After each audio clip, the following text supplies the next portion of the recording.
Good afternoon, everyone. Thank you all so much for joining us today at our Nursing Reimagined, Using Your Skills in a New Way at CMS webinar. We are so excited to have you all attend today and take the time out of your busy schedules to attend this special webinar, as well as our special guest that we have speaking with us and everyone that was able to make this day possible. If you do need closed captioning for this event, please click the CC link below and then click where it says show subtitle for your preference. Also, there are interpreters here with us today. So if you do need to, please pin their videos. I'm Ashley Harris. I'm a recruiter with the Office of Human Capital. Today's webinar will be recorded and it will be posted to our YouTube playlist roughly around July, typically a month after we go live. And a colleague of mine will actually put the link in the chat box there.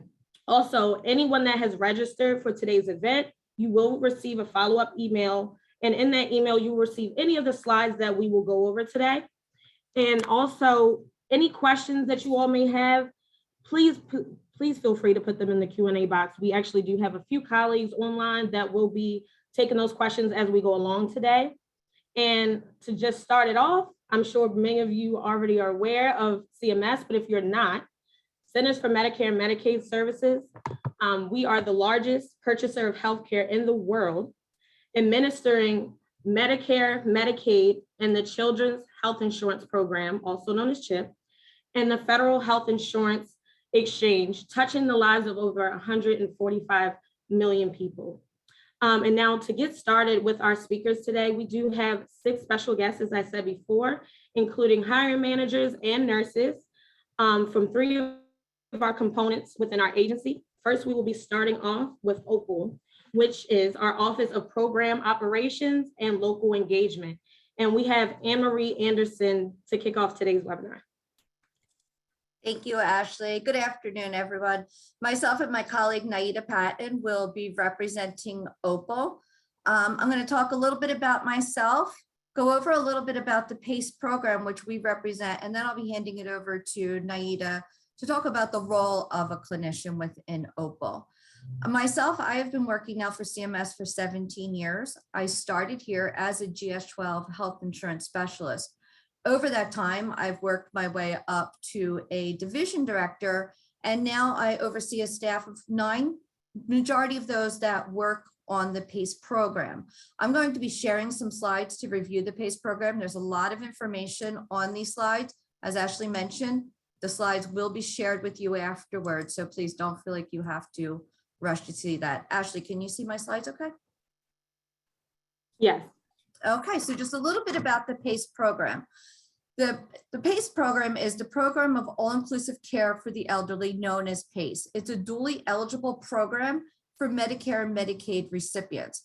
The PACE program provides all care needed to meet the participants' medical, physical, emotional, and social needs. To enroll in the PACE program, an individual would need to be 55 years of age, be certified from the state as a nursing facility level of care, and live within the service area. Now, eligibility to join the PACE program is not restricted to only those that are Medicare, Medicaid eligible. That is who we primarily focus on, but you do not have to be dual eligible to enroll in the PACE program. Currently, there's 145 PACE programs across the country serving approximately 60,000 beneficiaries. The main purpose of the PACE program is, to really, while you do need to be deemed nursing facility eligible, the goal of the program is really to keep our frail and elderly out of the nursing home and living within the home setting as long as medically and socially feasible. Some of the uniqueness about the PACE program is it is both the direct care provider and the insurance provider. So the PACE program is responsible for providing care to meet the needs of participants across all care settings, 24 hours a day, 7 days a week. They had established a written plan of care for the program, for the individual, and provide any care that is medically needed for that individual. Some of the uniqueness about the PACE program, or the role of a clinician in the PACE program, is really the clinician within a PACE program, you're the hub. You are the point of contact that connects that PACE program to CMS and also to our state partners. With this being a dual program, we work closely hand in hand with our state partners. We conduct reviews of incoming applications, analyze quality data coming in. We participate in national federal audits on the PACE program and have multiple opportunities of working on different process improvements across the country. So that's a little bit about the PACE program. Now, just to talk a little bit about when you apply for a position within USA Jobs for so some of the things to go over. First off, USA Jobs, it does have a tab in there to teach you how to write a resume for a government job. You cannot use your normal industry resume. You'll need to make sure that you are including the hours worked, the salary on there. Clinicians, you must submit your nursing license. If you do not submit that nursing license, you will not be considered qualified. It is really important that you look at the duties within the posting and you make sure your resume is reflecting the duties outlined in that posting. I can tell you from a hiring manager perspective, it really saves me a lot of time if you actually name your resume with your name and not just some, so then I can quickly find your resume when I'm looking through that. So that is just some really high level things about applying for a job and the PACE program. Now I'm going to hand it over to Naida, who's going to talk more about being a clinician here. Thank you, Anne-Marie. Hello, my name is Naida Patton, and I'm a nurse practitioner and a division director for San Francisco and Seattle Health Plan Operations Division. I've been with the agency for about 30 plus years, and my clinical background is actually in emergency and trauma medicine, acute hemodialysis, family practice, and nursing education, all of which I continue to practice as my time permits. My journey with the agency and the PACE program that Anne-Marie just spoke about actually began when I was a graduate student and I was asked to participate in a special research project that focused on keeping patients in their homes where they could be surrounded by their family and friends in their local communities and out of nursing homes, unless, of course, it was absolutely necessary. And doing my research, I found this wonderful initiative that was being developed by a group in San Francisco called Unlock. They were doing all kinds of wonderful things in their local community that included information that was, of course, very valuable to my research at that time. For example, they were surrounding their members with teams of specialists and including family members and the actual member in their direct care. If they needed assistance getting dressed, if they needed assistance with meals, if they needed assistance with transportation, it was provided. And I remember thinking to myself, gosh, this is great, you know, because our population in the country is getting older and these type of services are needed and would be great for patients and their families. A few years later, I interviewed for a job with CMS as a nursing consultant.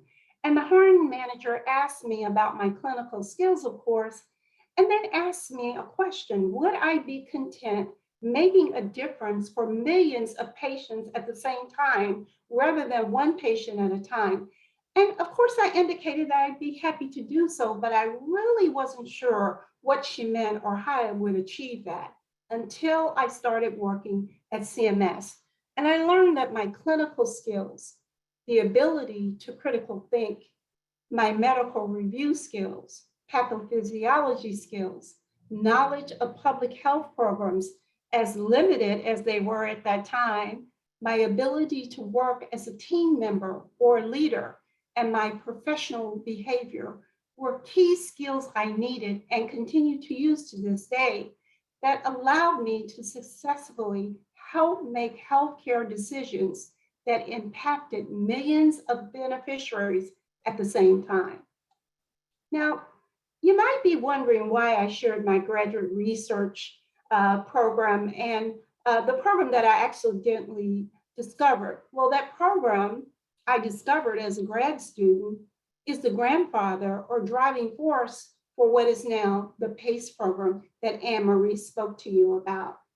Nor did I realize that the program is governed by its own set of regulations to ensure that our frail elderly receive, as Anne-Marie explained, comprehensive medical and social services while still living in their communities. Can you imagine that?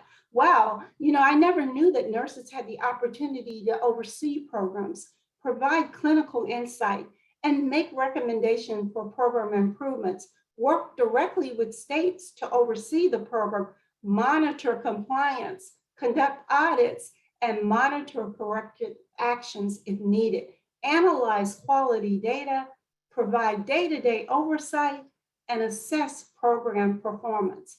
That's a lot. As clinicians, really, we deal with regulations and rules every day, but we don't think about the regulations that actually govern our work. I share my story to emphasize that we really have to reimagine the way we work as clinicians. A part of our professional training, experience, and background as nurses, we already know a lot of regulatory information and knowledge, but we often need a mechanism to pull that knowledge together so we can work in special programs like PACE or other programs we manage in our division, like Medicare Advantage plans, Medicare and Medicaid plans, standalone prescription drug plans, or demonstration plans. When we hire new nurses, we only have one goal, and that is to ensure they are successful. We assign them a clinical mentor, and we surround them with a clinical team in the office they're assigned to, and with clinical teams across the country to help mentor and support them, as well as provide detailed training and provide shadowing opportunities, meaning that they work alongside other nurses to learn and feel comfortable. People often ask me what I like about my job, and without hesitation, I always respond that I love the challenges and the strong support we receive from our senior leaders. As a clinician, I'm often presented with new challenges and asked to assist with special projects. For example, being a member of a special COVID team called the Strike Force team. You might have heard about this one on the news, where our teams traveled across the country to help nursing homes in the height of the pandemic, working hand in hand with our partners at CDC. We conduct medical reviews with CMS components, other federal agencies, and states to detect fraudulent activities and identify compliance issues.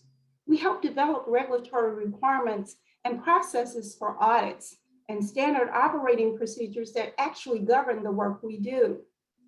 We are assigned as account managers to Medicare Advantage plans.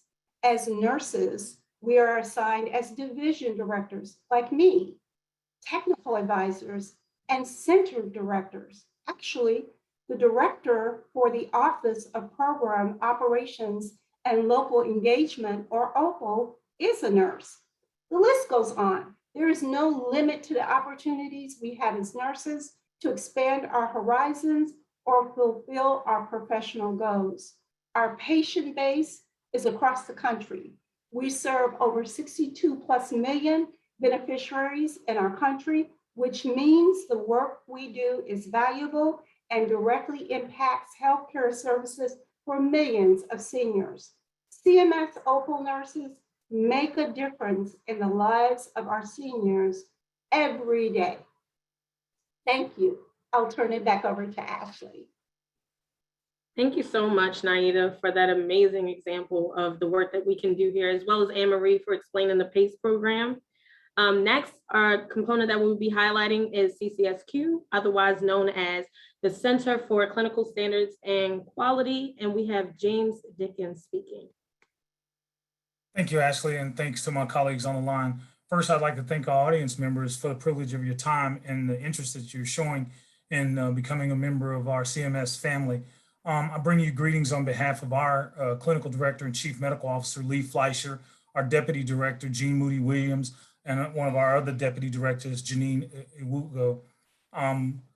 The role that we're responsible for is we're primarily the focal point for quality, clinical medical service issues, survey and certification, and policy for provider types and supplier types of the 14 that CMS offers in this particular space.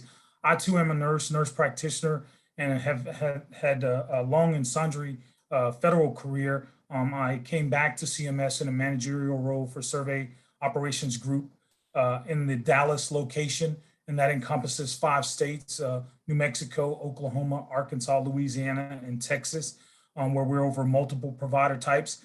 Also, our location or region has the dubious distinction of having more federal declared disasters than any other region in the country, which means our clinical staff nurses are always pressed into service, as our colleagues have mentioned previously.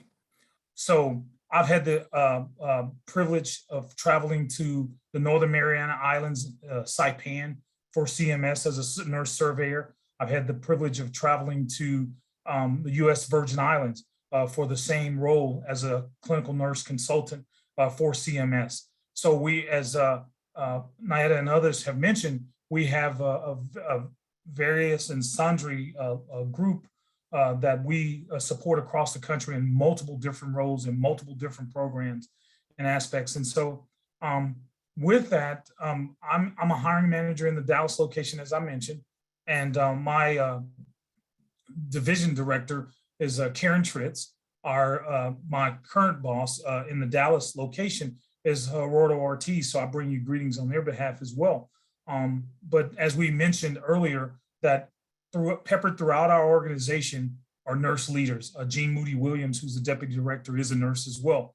And so we have nurses in many of these different roles. But what I want to do is focus my time on, and my colleague Marcus Foster, who's a nurse consultant, will give you some of the more clinical and granular information regarding the role. But what I wanted to focus on is, as Anne-Marie mentioned, as a hiring authority, I too have a team of 9 nurses that travel throughout the region and through the nation. We kind of call ourselves in Dallas the EMS for CCSQ. We're the emergency management system, because if there's a need, our Dallas location is pressed into service to help out, because we have some of the more senior tiered nurses with a vast amount of experience in multiple provider types. But what I wanted to talk to you about is really what Anne-Marie alluded to earlier, was the hiring process. One of the things that we do typically as nurses, we downplay our roles and responsibilities in our day-to-day clinical jobs, but you need to really take a moment and expound on that, to include the length of time that you've worked with an at-risk population or geriatric population or pediatric population. We need to know the length of time. We need to include the nursing licenses. We need to also consider including unofficial transcripts. All your unofficial transcripts or licensures that you have that would differentiate you from a colleague, that needs to be inputted and uploaded into the USA Jobs. And Marie made a good distinction regarding the resumes. A lot of our colleagues that come out of academia as nurses, they have CVs, the curriculum vitae.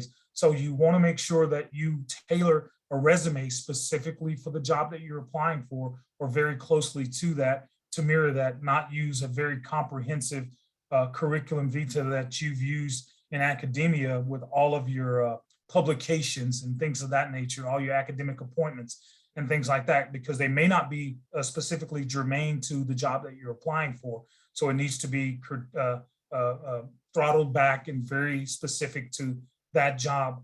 I was just sharing with colleagues earlier that at a call-in yesterday about someone from someone that didn't make the list for USA Jobs. And when I started to talk to her about the information that she included in her USA Jobs application, she omitted a lot of the things that I'm recommending to you all as colleagues today. So I think remembering to put those items in there, and I know that a lot of states don't necessarily give hard licenses out anymore. However, you can go to the website, print up the license that you're active within the state, and you're only required to be active in a state or territory of the US. And so that information is very helpful in when you're being screened to ensure that you get pushed to the next iteration of the interview process. So I think that's important. I think this is a rewarding job, as I indicated. We interact with multiple provider types to include our tribal partners. So IHS, Indian Health Service, we get an opportunity to engage with them. We get engaged with our insurance agencies. We engage with our provider associations, as well as our state agency partners who are in an agreement with the Secretary for Health to contribute to the workload that we do across the region and across the nation. And so with that, I will turn it over to my colleague, Marcus Foster, who's one of our premier nurse consultants in the Dallas location and has had extensive experience as a nurse consultant and utilizing his clinical experience to propagate the work that we do. Marcus, to you. Thank you, James. And I'd like to thank everyone for the opportunity to be able to speak to what it is like to be a nurse at CMS, because like many of you online that are listening now, I had no clue that what it was like to be a nurse at a federal agency. I really didn't even know it existed. And so I'm really glad that we are doing this outreach to let people know, hey, it's possible we have nurses here, and it's possible for someone to transition from the clinical side over to an administrative side.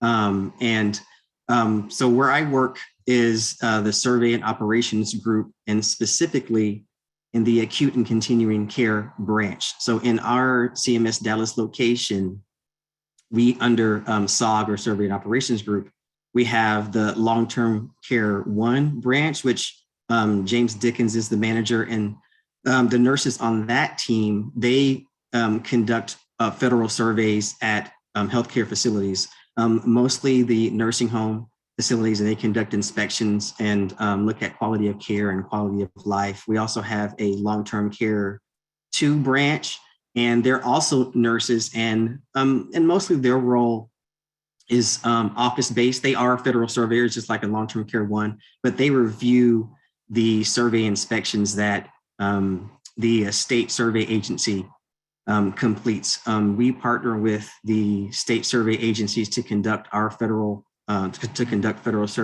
surveys on our behalf.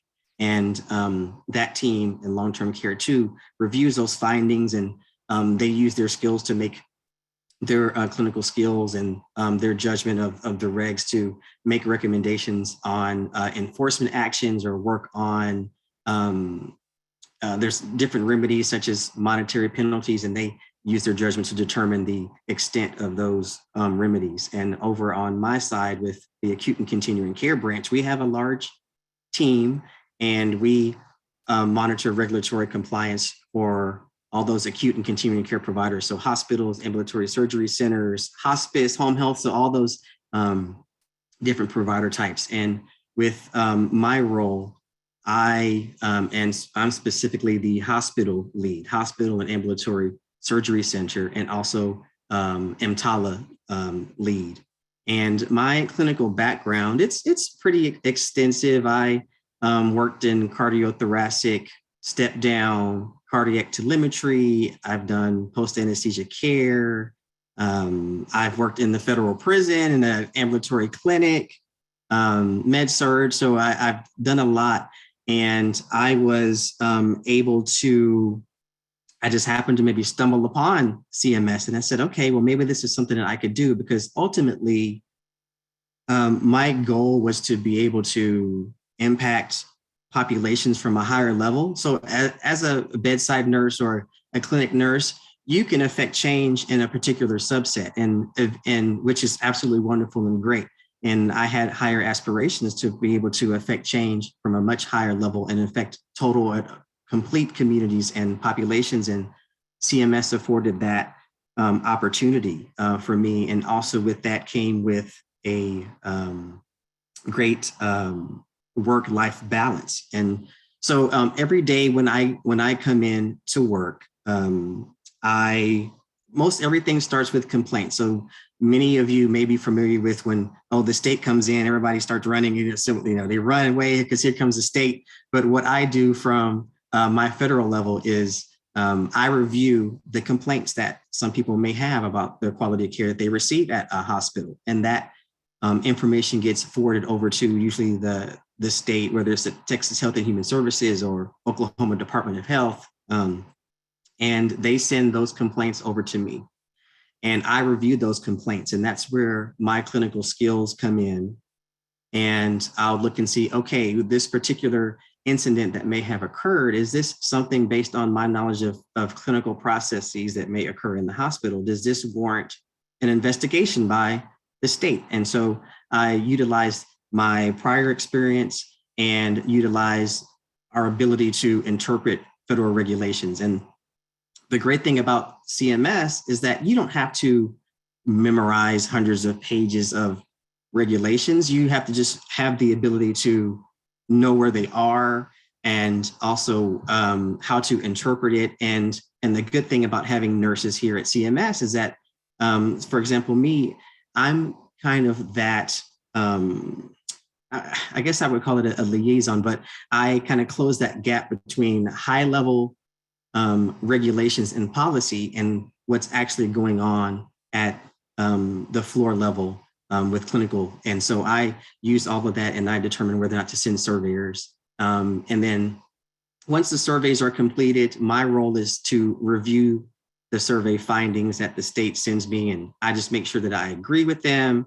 And I end up putting these hospitals or ambulatory surgery centers on what we call an enforcement action. And so they must come back into compliance with those regulations. And if they do not, it's not our goals to terminate anyone's Medicare agreement, but that's a possibility if the facility does not come back into compliance. I mean, our role is to ensure the health and safety of Medicare beneficiaries, and that includes anyone that's in that hospital. So we don't solely focus on patients that receive Medicare. It's quality of care for everyone that's in the facility. So, and a lot of people do not have someone to advocate for them. And so that's what we're here for, is to advocate for those beneficiaries.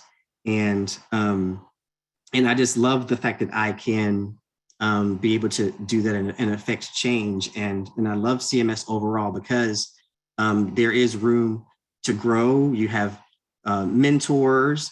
There's upward mobility. I'm at the nurse consultant level, and the branch manager level is one of the next levels. And then the division directors, there's a lot of upward mobility that is available to you. And one of the major things that I like to talk to nurses about is, and this is very important to me, is the work-life balance. And I think that's something that needs to be brought to the attention, because we all know as nurses how difficult it is when you're working 12-hour shifts, and just how sometimes when you have to take off work, the whole schedule can change. And someone either moves into your spot or someone has to be called in. And that's just how it goes. But while working at CMS as a nurse, you can take that time off. And I felt that that's what I was looking for in my career as I moved up. We work very hard. We do. And we can get bogged down just like any agency or any facility. But you have that support network from CMS leadership to say you work hard, but you also take your time. And then when you're off, you don't have to worry about, as a nurse, I'm telling you, I would take off when I was working the floor, and I'm off work somewhere and I'm worried about, oh my gosh, who has to go and take this assignment for me? I don't have those worries anymore. And I just felt that it's important to put that out there, that it's possible for you as a nurse to not have those stressors. And of course, we have different stressors. They're just different, but I truly love where I work and feel that I'm making a great impact on patients. And I forgot to mention that I'm also a federal surveyor. So I do go out on site and conduct federal inspections on occasion, depending on the circumstance. Usually it's higher profile hospitals, and we go out. And so as a nurse, I go and do conduct an investigation. I do interviews with patients, and I ask them, how are you being treated in this hospital, or do you have any concerns? And I review hospital policies. And as a nurse consultant, I'm able to speak directly with hospital CEOs and administrators, and we speak directly with legal counsel for hospitals. And so our role is pretty important, and we command a lot of respect, which is important for nurses to have. So overall, I'm very appreciative of the opportunity that CMS has afforded me. And I think it's a very rewarding career. And you will find sometimes on the jobs, they don't pop up very often. And it's because people love to work for CMS. So some jobs may pop up, just someone's retiring and they've worked for 40 years, 43 years. We have someone on our team that I believe has been working for about 43 years or so. And we have another person at CMS has been working for 50 years. So people absolutely love it. And then they may retire and the job postings start coming up. So I do highly recommend that if it's something that nurses, that you as a nurse are considering to, please take that leap, because it is highly possible for you to provide good work at CMS. And I think that's all that I have. And thank you for the time again. And I believe we'll go back to you, Ashley. Thank you so much, Marcus, and also James for presenting on behalf of your component. Definitely next, we have CMMI, which is our Center for Medicare and Medicaid Innovation. And first we will have speaking is Nick Minter. Okay, thank you so much, Ashley. And I have a few slides that I'd like to speak from, which I'll share now, and just give me a split second to move some of the IT around here to make sure it is displaying properly. Okay, just a moment.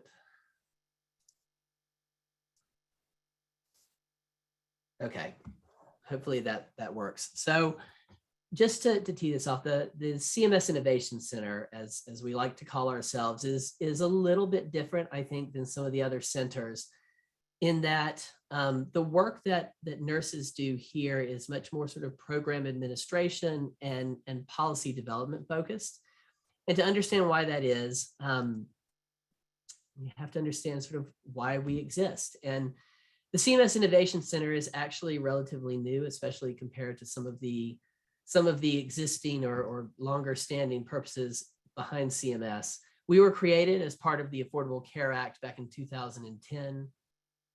And in essence, we were created by Congress because they realized that the three major federal insurance programs, Medicare, Medicaid, and CHIP, aren't perfectly designed, and they need innovation. They need folks to be able to look at where there are gaps in care, where billing and payment are getting in the way of patient quality and health outcomes, and to be able to test ways to provide healthcare better.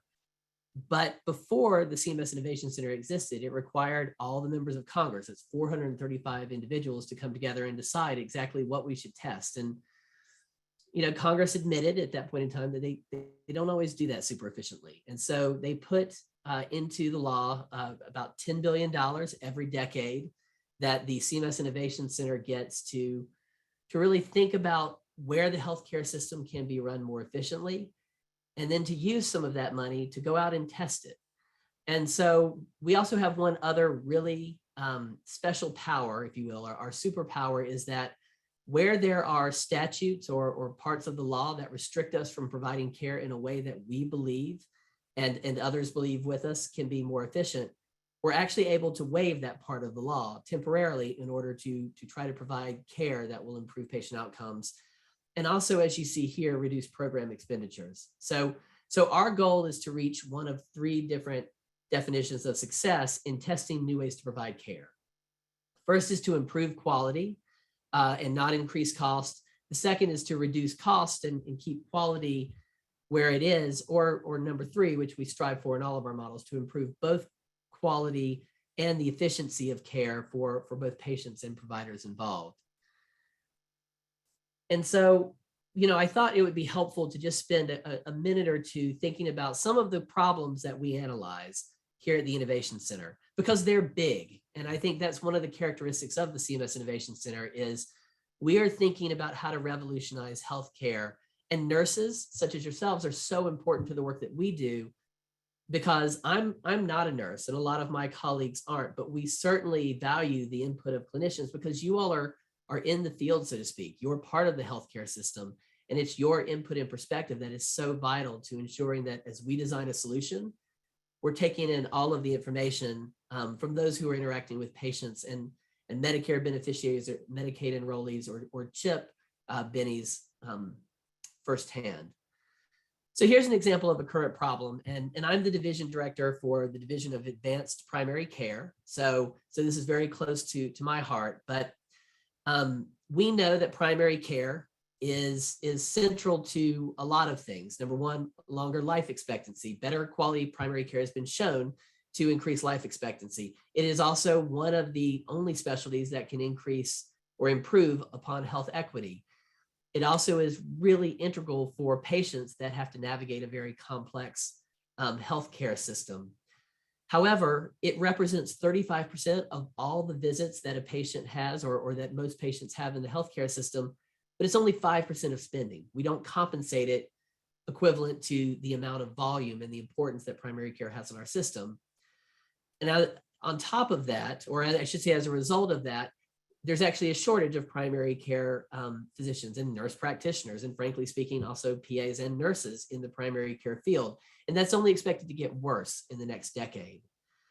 On top of that, the number of specialists that primary care practitioners and providers have to work with has more than doubled and will continue to increase over the course of the next couple of decades.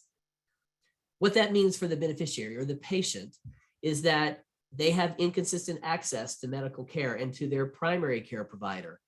They're left to navigate a very complex and confusing system, especially the chronically ill, without being able to access or rely upon their primary care provider to help them understand who they should see and when they should see them, what they should do in the interim. That system is difficult, and the PCP can't be there for them. Also, higher level services such as behavioral health, mental health services, substance abuse doesn't get integrated as it should into primary care. And the sort of coordination that we would like to see between specialists and the primary care physician doesn't happen, because primary care providers have to continue to see patients on a high volume basis, 12, 13, 14, 30 patients a day just to keep the lights on. So they don't have time to do the care management, to do the extra services that are really high value. And so you might say, well, that's a huge problem. We face that all the time. How do you solve that? Well, at the Innovation Center, what we do on a routine basis is we have divisions like the one that I lead, which does work on primary care. We have divisions that focus on all sorts of different problems in our system, from hospital care to episode-based care to population health and maternal health, and everything in between. And we design what we call healthcare models that are tested for multiple years. As you see here in the primary care space, we began testing new ways to provide primary care to the Medicare population, those 65 and older and disabled in particular, as far back as 2012. And what I want you to take from this slide, there's a lot here, is that we test new ways to provide care by asking primary care to do more, by paying them up front, by changing the way that we compensate them to be more focused on quality as opposed to volume. And we do it at a big scale. As you see here, we've tested models of care that change the way that we're providing services for around 500 practices. And then we've actually, we bumped that up in 2017 and tested a larger model that influenced the care provided to almost 3,000 practices and 17 million patients across all lines of business. And we're currently testing a model that's almost the same size and serving 1.5 or 1.4 million Medicare bennies. So one of the things that Marcus said that I hear a lot from the clinicians that I work with on a day-to-day basis is that, if there are issues in the healthcare system and you want to provide patient care, doing that sort of on a patient-by-patient basis is incredibly rewarding. But a lot of the folks who come and work for the Innovation Center, as well as other centers in CMS, they want to upscale that impact. And working in small teams, I work with a team of 13 incredibly talented individuals at the moment to come up with a way to improve healthcare at the policy level and then to administer that to a population that is in need is incredibly rewarding. And so I want to spend just a minute or two talking about a couple of real life scenarios of how nurses support the work of the Innovation Center. And these are actually two nurses that are in my division. So, and I will say after I'm done, Sharday Buchanan, who's with us, will speak to a third example as well. But I have one nurse practitioner who just got her license and spent multiple years prior to that as a critical care nurse.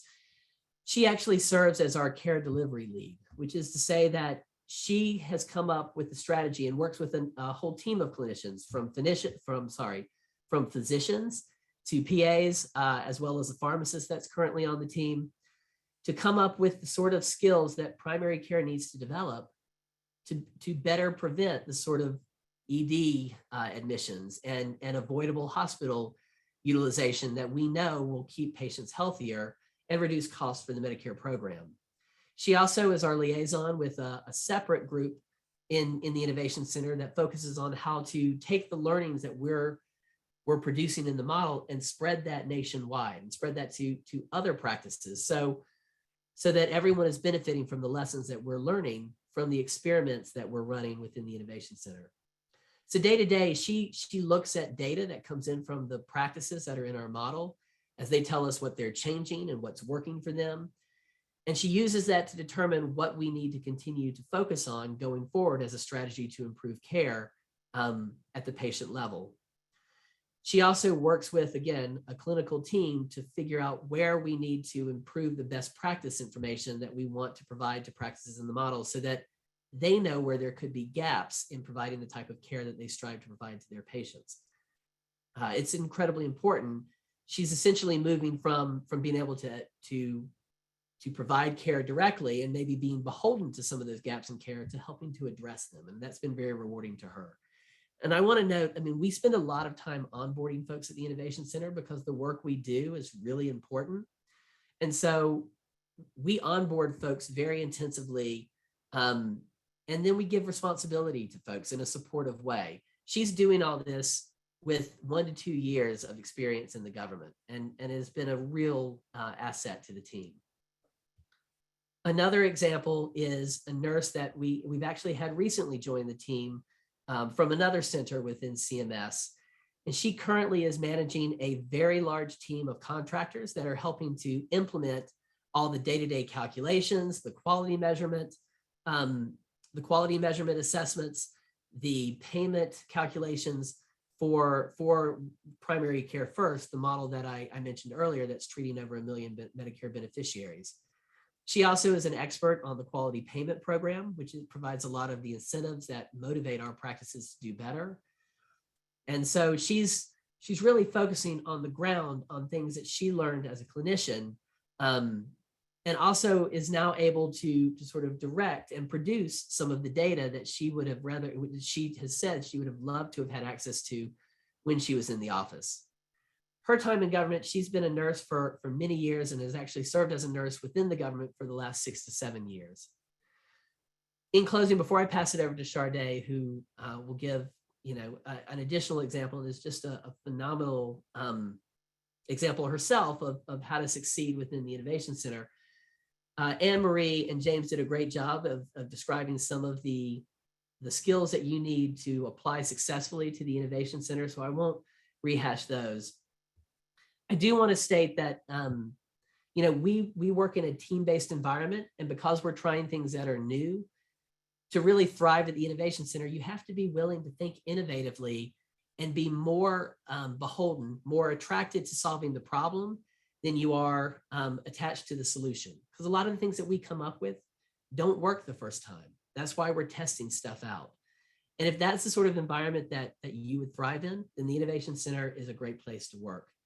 And I will note, I've used examples from my division, but all of our divisions rely upon clinicians such as nurses to succeed. And there is a posting that I think we'll come back to at the end of this that's going up that will focus on Medicare knowledge and really sort of improving chronic care in one of our other groups, the Patient Care Models Group.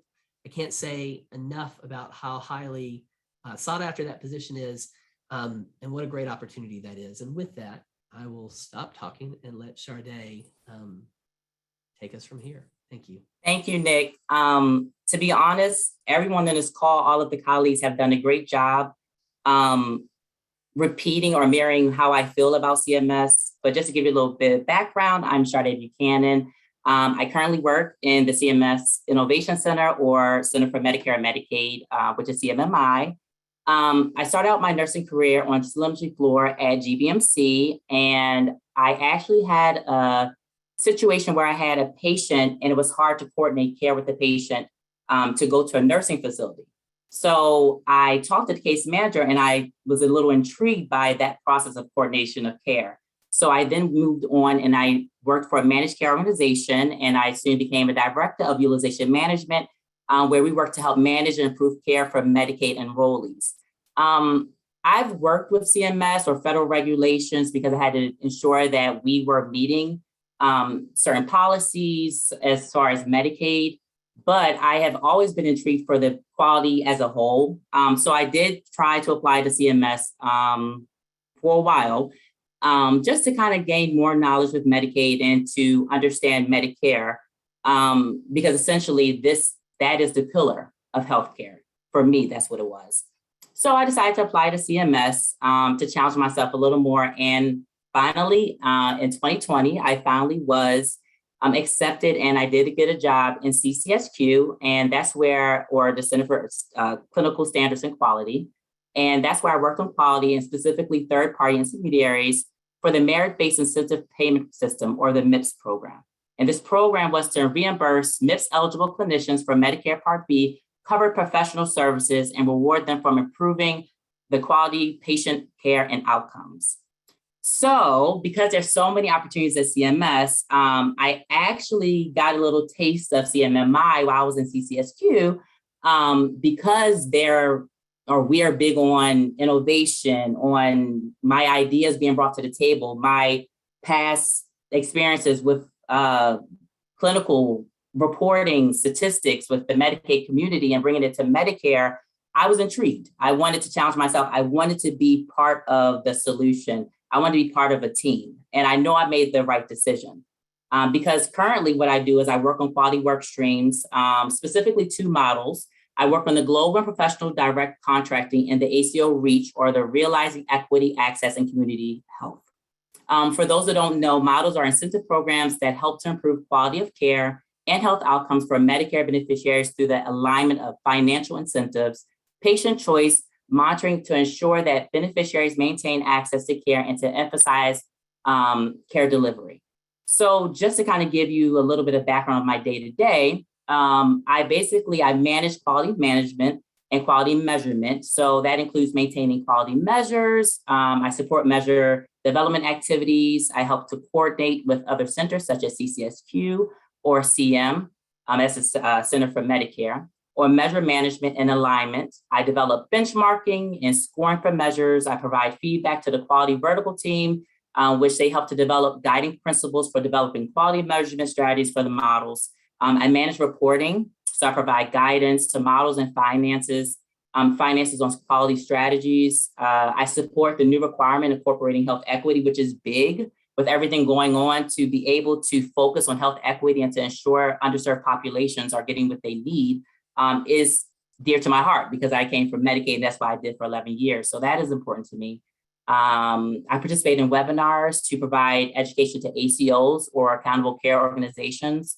That was a very, very long way of saying I enjoy what I do. It is a challenge, but it is also rewarding to learn about quality measures and to know that I have parents that have Medicare, that I am actually helping them. I am part of these models to help revolutionize healthcare, to put self-improvement into the patient's arms, to make sure that providers don't have burden so they can focus on quality of care. All of the colleagues, Marcus, James, Naida, everyone has said everything that I would have said, but in an eloquent way.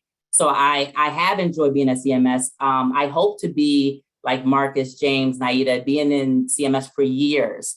It's only been 2 years for me, so it's so much for me to learn. But for me, this has been one of the best decisions of my life. Marcus touched on it. It is rewarding to have work-life balance. I didn't have that before. I was gung-ho, work every day 9 to 6, and I wasn't able to spend time with my family. I wasn't able to focus on my work because there was so much, I guess you could say, tension. There was so much, it just wasn't a positive atmosphere for me at that time because I didn't have the stress relief outside of work. So I work with a team that matters to them. A management team such as Nick, such as my boss, I'm in the division of seamless infrastructure, where that matters to them, that my voice matters. You know, when you see these differences, you go to a primary care office and you see that there's a new program incentivizing these practitioners or encouraging these beneficiaries to make sure that their health is better. I don't think there's anything else that I would want to do in the world for me. So that was a very short but long way of saying thank you. And I will turn it back over to Ashley. Thank you. Thank you, Sade. And also thank you, Nick, for going into detail about CMMI and what you all have to offer. And thank you, everyone, for speaking on your behalf and your experience today. And as we said what we're going to do, we're going to go into more detail in the positions that are actually open right now for each of the components that spoke today, as well as how to navigate USA Jobs, what to look for, what's the most important factors in looking at a vacancy online. So I'm going to share my screen in just a second.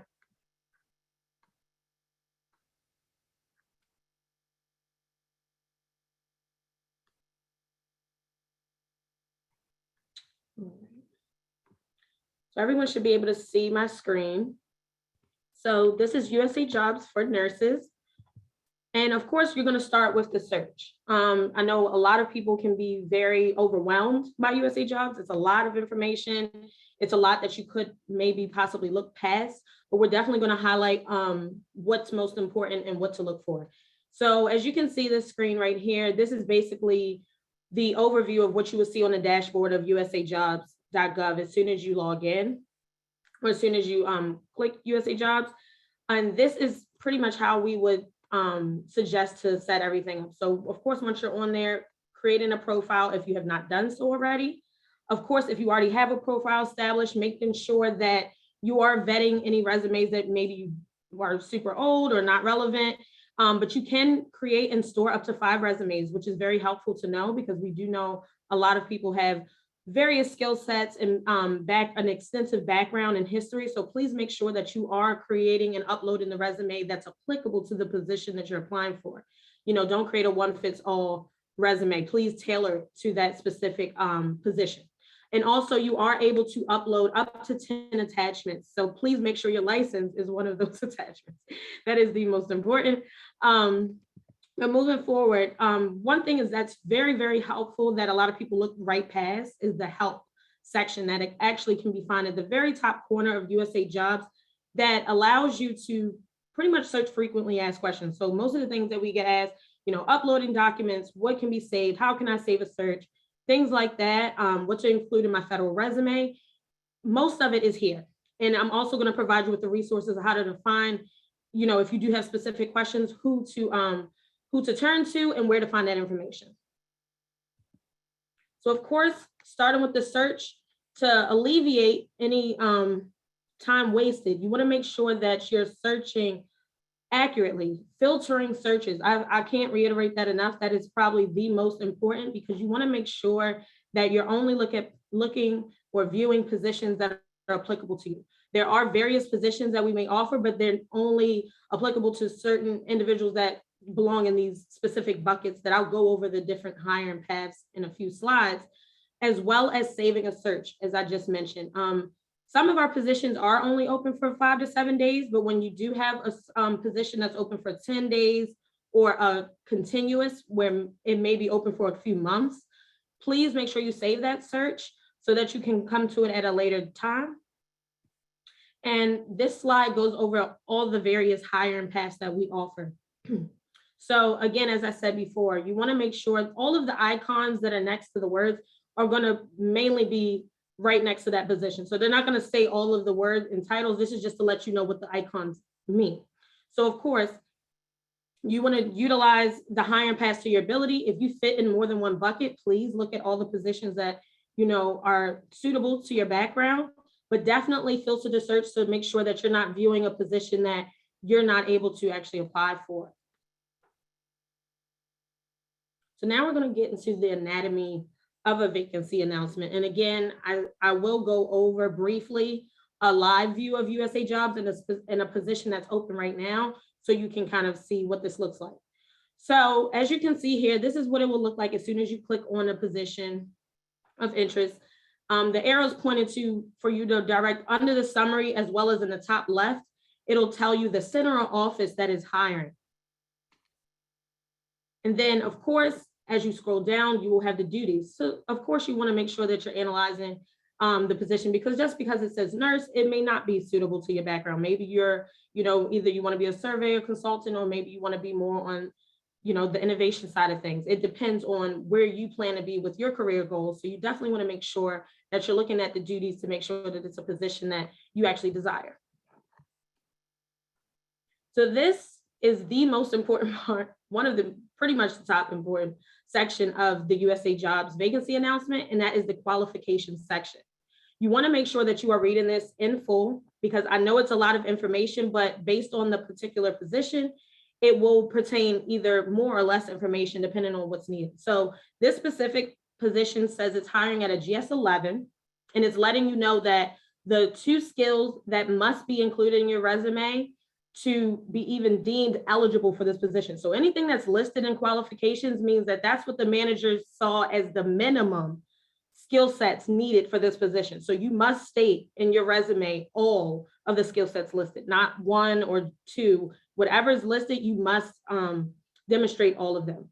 But this specific position is a nice example, because it shows you that you can qualify either by having those 2 skill sets or a substitution of education for experience, stating exactly what that may be, or combination of experience and education. And of course, transcripts are required at the time of application. You do not want to be deemed ineligible because you're not submitting the required documentation. Now, this is another example that kind of shows you the difference between different grade levels.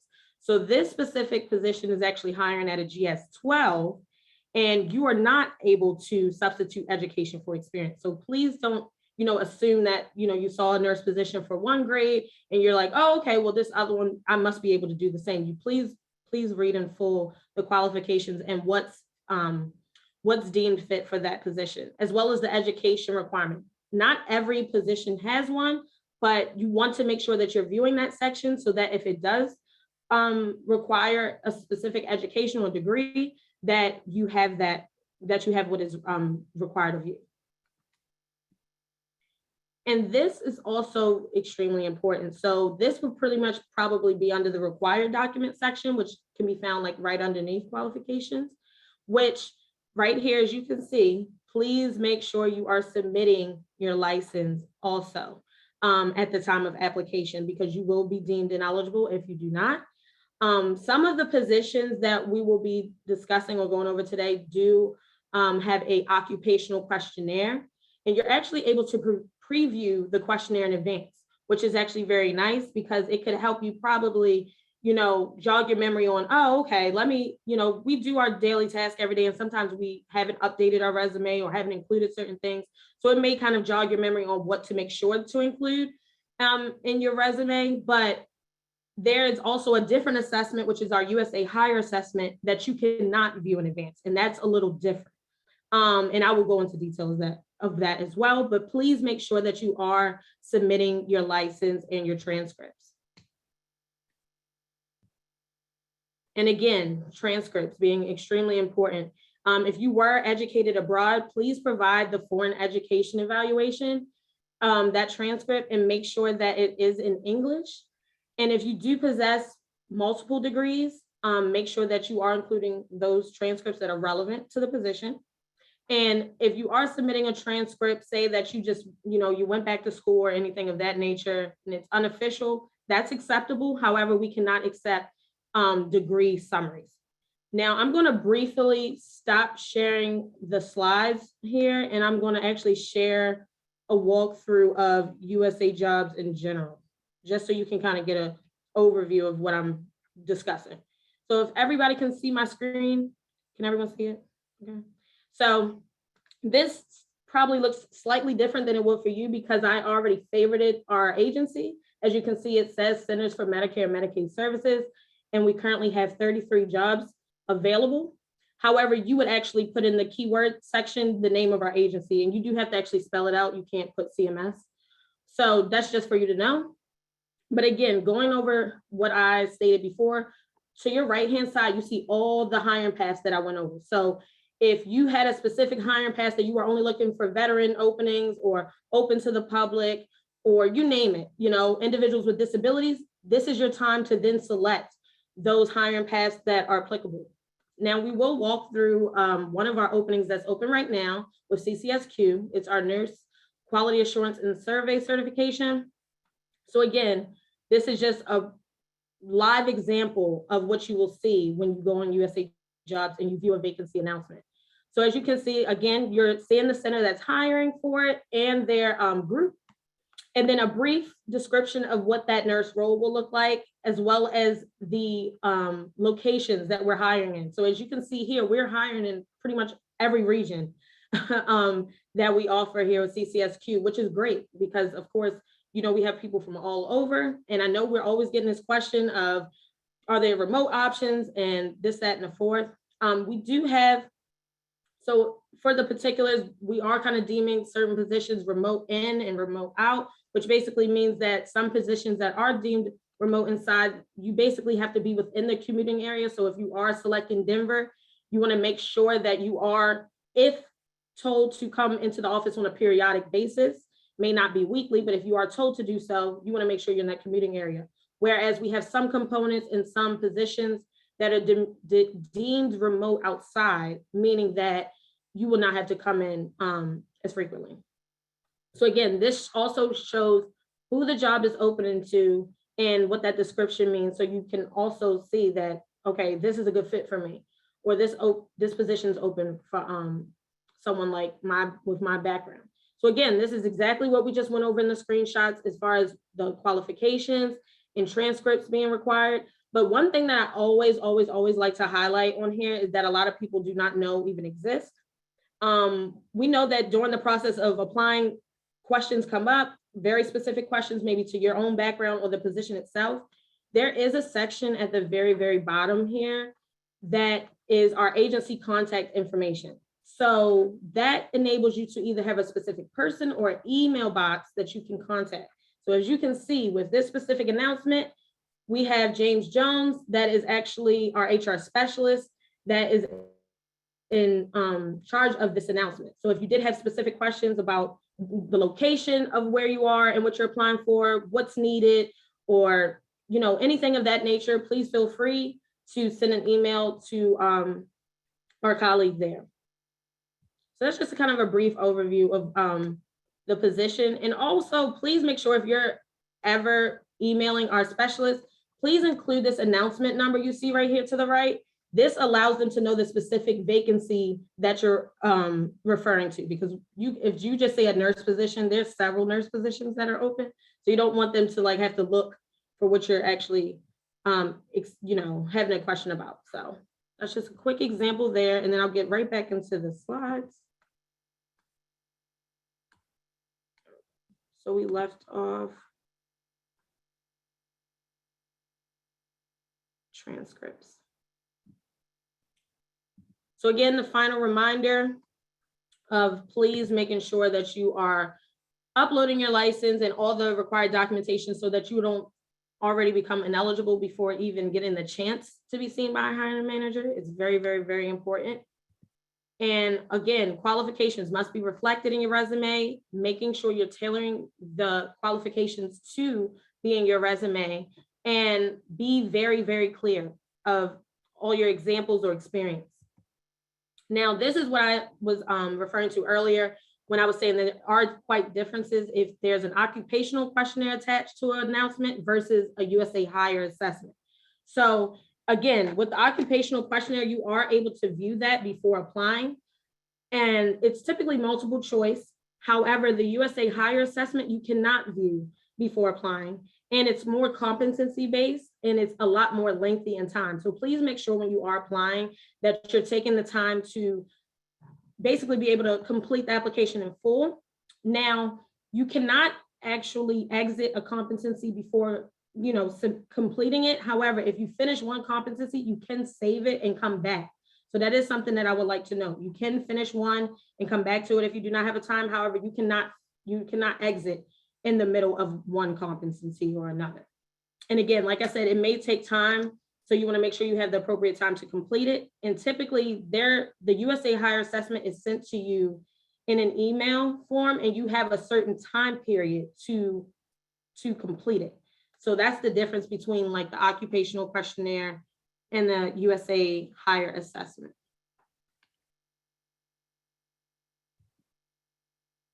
And again, we just want you to say, review all the links in the announcement. Most of them outside of the required, links like the occupational questionnaire, some of them are resource tools. Some of them are, videos that we've made for recruitment purposes to give you a little more information about the role itself or a little bit more information about our agency. But also write-in samples are not required unless stated in the vacancy or anything of that nature. And also please ensure that all your supporting documentations are legible and not cut off. So now for the most important information, here are openings that we currently have available. So as you can see here, we have at least one opening in each of our components that spoke today. And again, you do not have to remember this. We will have, I believe in the chat box, the link to these positions. But as you can see, we have a nurse GS-12 position opening for our San Francisco, New York, Philadelphia, and Seattle region that opened on the 8th and it will be closing the 17th. And then for CCSQ, we have a nurse GS-11 and 12, for all locations and regions that will be closing on September 30th, as well as a nurse GS-13 that will be closing October 15th. So again, going back to that save search, if you're not able to apply at this very moment, that's a great example of saving that search so that you can come back to it and complete that.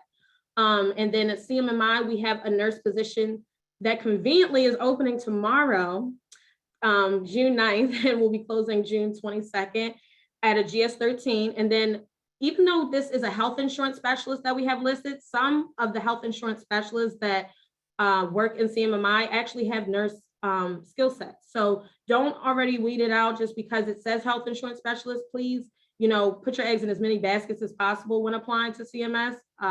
You just want to make sure you are getting the opportunity to be seen. It is very competitive. So you want to make sure that you are, broadening your horizons. And as I said before, this is open on June 3rd and it will be closing June 16th. And these slides will be provided to you.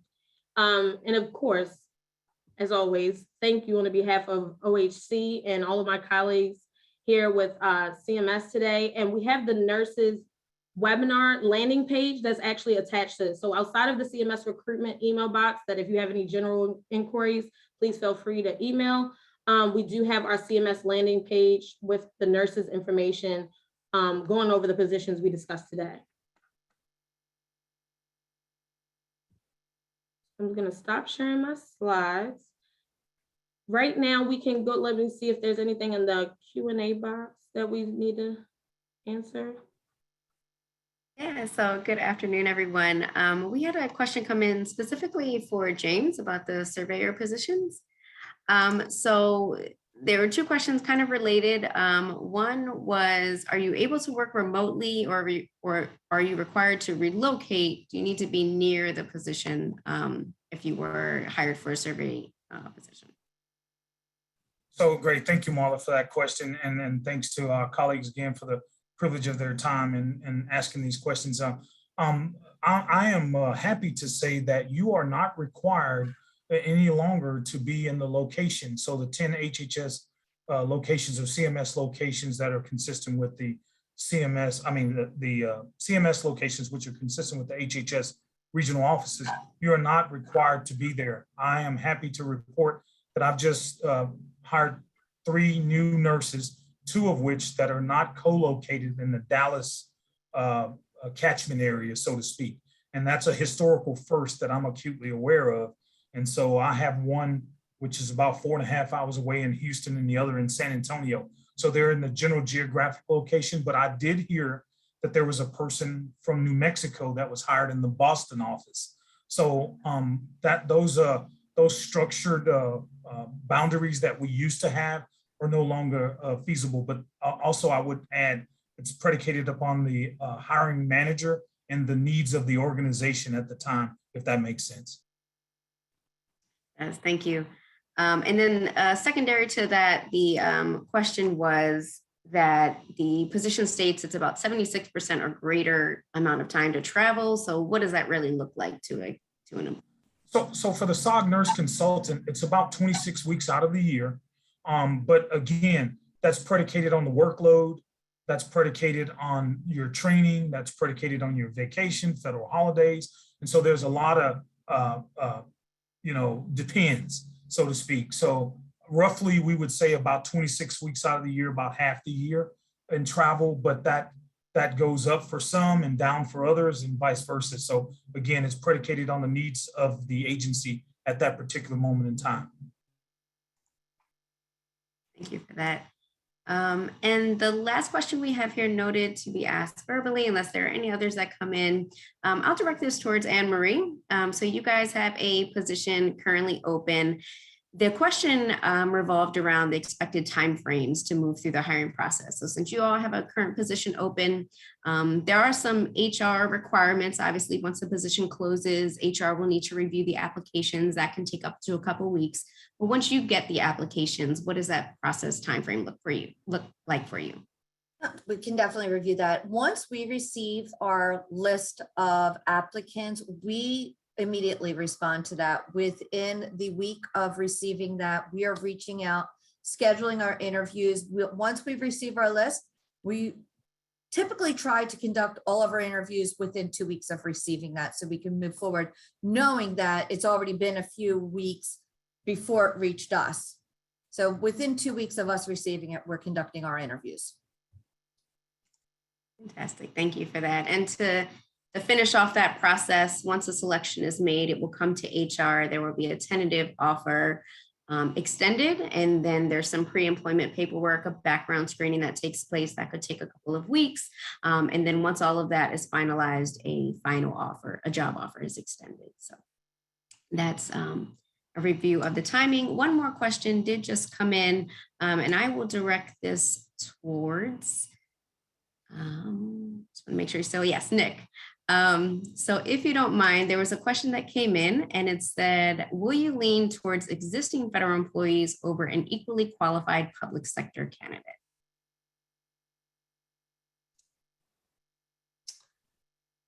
I don't think so at all, actually. It's an interesting question and one that I guess I hadn't prepared for. Here's what I will say. We're a center of innovation. And so, frankly speaking, I think in a way that there's a sort of a passive preference for folks who are, outside bringing in fresh perspective. Can that be folks inside the government? Sure. But oftentimes our postings, especially ones that you can see and have been released to the public, are going to be aimed at bringing in outside perspective that has direct, if it's a nurse posting in particular, direct engagement with patients to come in and inform against some of the work that we're doing to try to change the healthcare system. So if you can see the posting, then there is not a preference at all for an internal candidate as opposed to an outside one. And Marla, if I could add to that, I think this is where really paying attention to the duties of the position and really customizing your resume to those duties of the position, that's what's going to help us as hiring managers. It really was, we're going through it. We're not looking internal, federal, public sector, we're looking at who is the most qualified candidate. So I've really customizing that resume to the duties of the position is what's going to have us leaning more towards your resume. Great addition. Thank you, Anne Marie, and thank you, Nick, for that response. Ashley, I think we'll wrap up with this last question.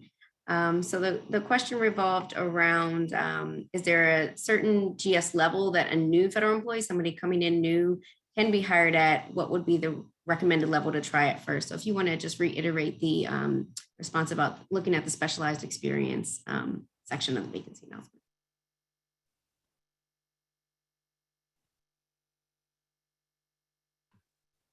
I'm so sorry, Marla. You kind of cut out when you said the question. Could you repeat it?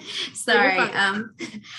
So the question came in about what GS levels new folks coming new into the government should be looking at. Is there a particular recommended level that somebody should be looking at if they're new to the federal government? So I just wanted to kind of reiterate the specialized experience in the vacancy. Got it. Definitely a great question. The GS scale can be kind of confusing of just where do you stand or where what should you be looking for. Again, I'm going to always reiterate, of course, you're looking at the title. Of course, that's the most attractive when you're looking on usajobs.gov, and the salary. However, you don't want to get caught up in that. You want to make sure that you are looking at whatever it states is the 52 weeks. Typically, you need a year of experience and a grade below where we're hiring. So like the GS11 that I was presenting earlier, you would have had to have at least a year experience as a GS9. And what made that position a GS9 were the skill sets that they listed, which is what the hire manager deemed as the minimum requirements for that position. So it will take reading on certain positions of where you may be an 11 or maybe you may be even a 12, depending on your particular skill set and your background of what certain qualifications you possess. But also make sure you are looking at the ORs. Like for the example I gave in the USA Jobs PowerPoint, that specific GS11 did enable you to substitute education for experience. So you may necessarily be able to qualify for GS11, not just off of the experience alone, but because of the education you received or a combination of the two. So really it just kind of takes, it's a give and take depending on the position. I would just definitely read in full the qualification section, because that's going to let you know right off the bat if I'm fit for this position or not, based on the skills and the requirements. Is that the last question, Marla, that we were going to go over? Thank you so much. We do have a poll for everyone. We do appreciate everyone for attending today. We do want to launch a poll just to get your feedback on today's webinar and how you believe everything went today. And as always, again, thank you so much for taking the time out. We know we have individuals from all over that are viewing this webinar right now. So we do appreciate your time and consideration for this event. And please also, if you are interested, we do have a webinar series that's outside of this that occurs every first and third Wednesday of the month at 1 p.m. Eastern. Our next one will be on June 15th at 1 p.m. and it will be going over the CMS culture. So really exciting stuff, really invaluable information. And of course, any of our previous series that we recorded will be found on the playlist that we provided.